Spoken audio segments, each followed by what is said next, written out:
അങ്ങനെ 2 മാസത്തെ അവധിക്ക് ശേഷം ഞങ്ങൾ കോളേജിലേക്ക് പോവാണ് ഗൈസ്. രാവിലെ എഴുന്നേക്കാൻ ഭയങ്കര മടിയായിരുന്നു. പക്ഷെ ഫസ്റ്റ് ഡേ തന്നെ മിസ്സാക്കേണ്ടെന്ന് വിചാരിച്ചിട്ടാണ് രാവിലെ എഴുന്നേറ്റ് പോകുന്നത്.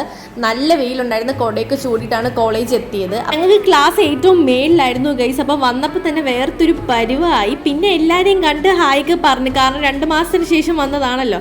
Day vlogger Rudra. പിന്നെ ഫസ്റ്റ് ക്ലാസ് തുടങ്ങി. ക്ലാസ് കഴിഞ്ഞ് ഇൻ്റർവെല്ലായപ്പോഴത്തേക്കും ഹബീബ് വന്നു. ഇതെൻ്റെ ഫ്രണ്ടാണ് ഗൈസ്. അവ ഹായൊക്കെ തരുന്നുണ്ട്. അത് കഴിഞ്ഞ് ഞാൻ എൻ്റെ കയ്യിൻ്റെ ഭംഗി ആസ്വദിച്ചു. പിന്നെ ഞാൻ എൻ്റെ ഭംഗി തന്നെ ആസ്വദിച്ചു. അത് കഴിഞ്ഞിട്ട് ഞങ്ങൾ ക്യാമറ ഓൺ ആക്കിയിട്ട് അങ്ങോട്ടും ഇങ്ങോട്ടും ട്രോളിക്കൊണ്ടിരിക്കുകയാണ് ഗൈസ്. ഞാൻ അവളെ കളിയാക്കി, അവൾ എന്നെ കളിയാക്കി. അങ്ങനെ ഞങ്ങൾ നേരെ പുറത്തോട്ട് ഇറങ്ങി ഗൈസ്. പുറത്തോട്ടൊന്നും ഇറങ്ങാൻ വയ്യ, പക്ഷേ ചുമ്മാ പുറത്തോട്ട് ഇറങ്ങി നിന്നു.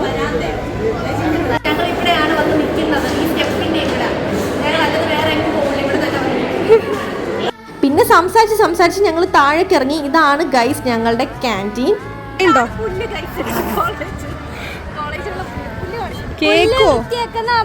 ചമ്മാവൊന്നുമില്ല, പൂപ്പരെ കടിച്ചോടും. ഒരു പണിയില്ലാത്തോണ്ട് ഇങ്ങനെ നടക്കണം. ഇതാണ് ഞങ്ങളുടെ ലൈബ്രറി. നോക്കിയപ്പോൾ ടീച്ചേഴ്സ് മേലോട്ട് പോകുന്നു. ഓൾറെഡി ബെല്ല് അടിച്ചിട്ടുണ്ടായിരുന്നു. പിന്നെ ഓടിക്കേറി അറ്റൻഡൻസ് ഒക്കെ പറഞ്ഞിട്ട് ആ പീരീഡൊക്കെ കഴിഞ്ഞിരുന്നപ്പോഴത്തേക്കാണ് കനീശ്വരൻ ഞങ്ങളെ വിസിറ്റ് ചെയ്യാൻ വന്നത്. ഇതും എൻ്റെ ഫ്രണ്ടാണ് ഗൈസ്. അവനും ഹായൊക്കെ പറയുന്നുണ്ട്. അത് കഴിഞ്ഞ് അടുത്ത ക്ലാസ്.